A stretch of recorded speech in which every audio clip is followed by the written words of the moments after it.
So when we speak about text files, we're not necessarily speaking about something that's human readable. Rather, we're speaking about a file that contains characters and lines, something that you can open up and view in a text editor, regardless if you can actually make sense of it.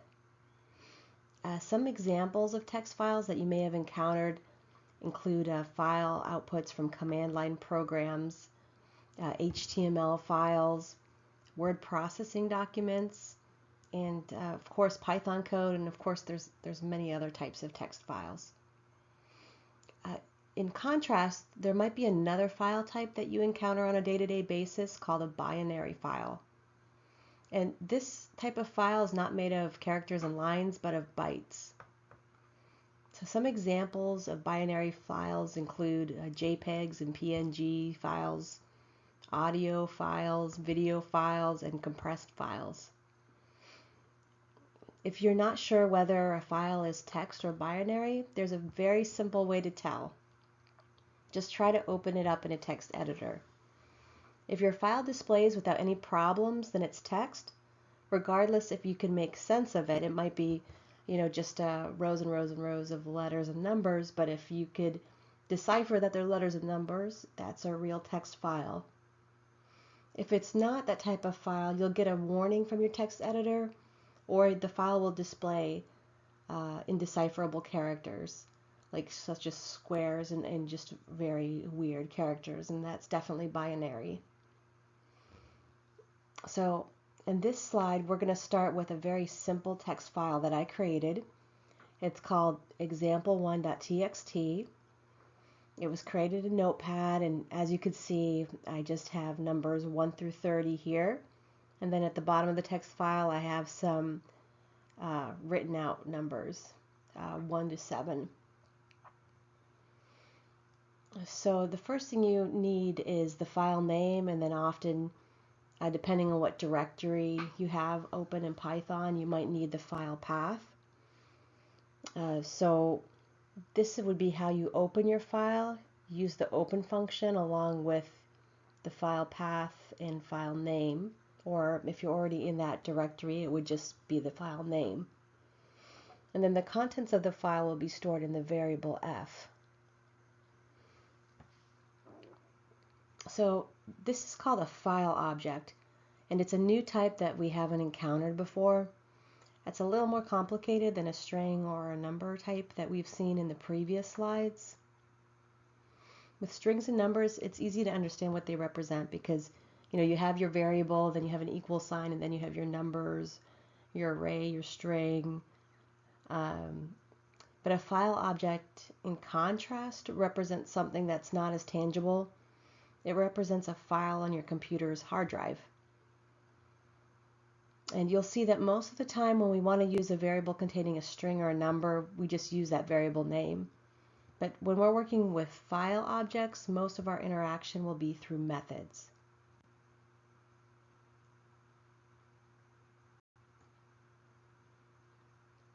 So after we've opened our function and saved it to a particular variable, we use the read function, which tells the file object to read the full contents of the file and return it as a string.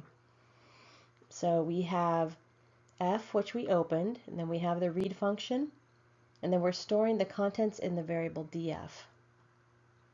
So you can see the df variable here in Python. It doesn't look any different than our text file. It looks identical.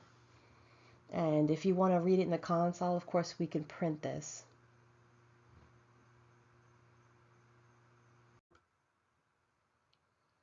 So we just saw how to open a file and read its contents, but we can also open a file and write some data to it, but we have to use the open function in a slightly different way. To open a file for writing, we have a 2-argument version of the open function, where the second argument is formatted to describes what we actually want to do to the file. So the second argument could be R for reading, W for writing, or A for appending. And if we leave out that second argument, the automatic default is to read the file like we just did in the example on the previous couple slides. So in this slide, we're going to open the file in write mode. So we have the open function, and we're going to open a file called example2.txt, and of course W is for the write mode, and we're storing this in a variable called example2.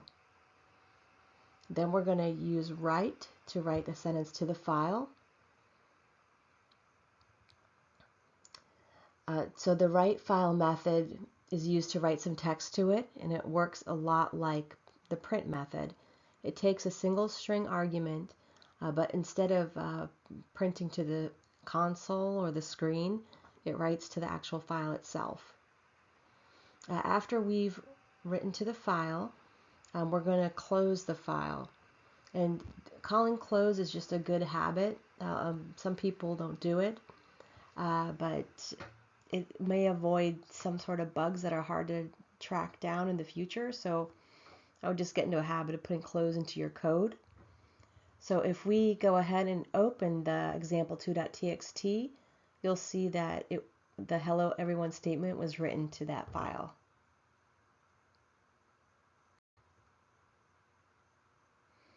So we're going to do another example where we write to a file, but this time we're going to append to the same file.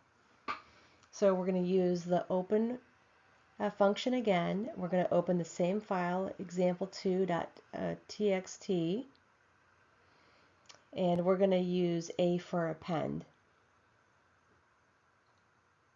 So this is going to be stored in example2 variable, and then we're going to write this statement, thank you for watching this example.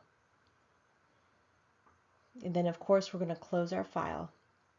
So if we go ahead and we open example2.txt, you'll see that we have this new statement that was appended to the original statement that we put in the previous slide in this file. So we're going to give you an example of opening and reading data from a file for a particular purpose. So in this example, we want to analyze domain names. So let's say, for example, you get a list of 10,000 email addresses, and your customer says to you, can you tell us what domain names are used most frequently in this list of 10,000 email addresses? So the first thing we're going to do, of course, is we're going to open the file that contains the email addresses. So just for this example, I created this example4.txt in Notepad, and you'll see there's 5 email addresses in here. And we're going to open this example4.txt using our open statement and our path and name of our file.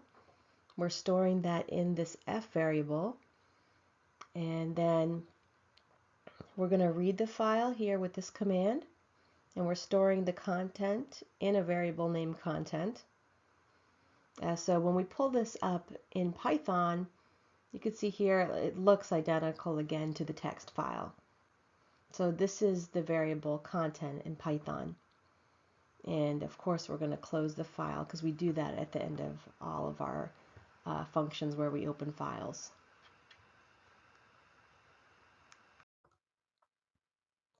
So in order to extract the domain names from the strings, we have to split it somehow, because the domain name is encompassed in the overall string. And so when we read it into Python, it will read in the email addresses, but of course there's no way to obtain those domain names without editing that string. So we can use the split method that will return a list of all the words in the string, and the method uses a delimiter to split the string at.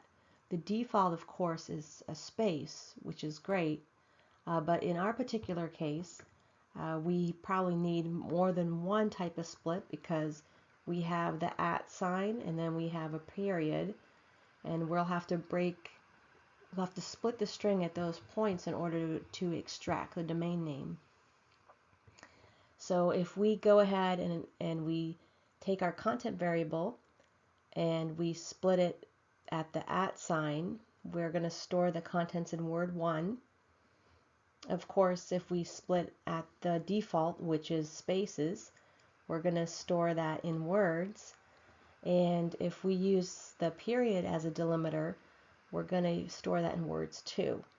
So on this particular slide, you could see exactly how these are split. In our first one, in words, you could see that it just splits at the spaces. So it stores each individual email address, but we cannot still extract that domain name. In words 1, we split at the @ sign, so you could see that we had Colleen@yahoo.com, but now it's split Colleen and yahoo.com because it split it at that @ sign. In words 2, we split it at the period, so we have Colleen at Yahoo, and of course it's split it there at that period, so our next line is com. Well, of course we're going to have to split this at multiple delimiters, so on the next slide we'll just show an easier way to do this. So an easy method of splitting at multiple delimiters is using Python's standard and efficient RE module. So we specify the split, and we split at the @ sign, space, and at the end of the line. So this is how we could write this here, and we're going to store this into a variable called words3. And you could see here in Python that it's split at all the places that we wanted it to. So right now we could see what the domain names are.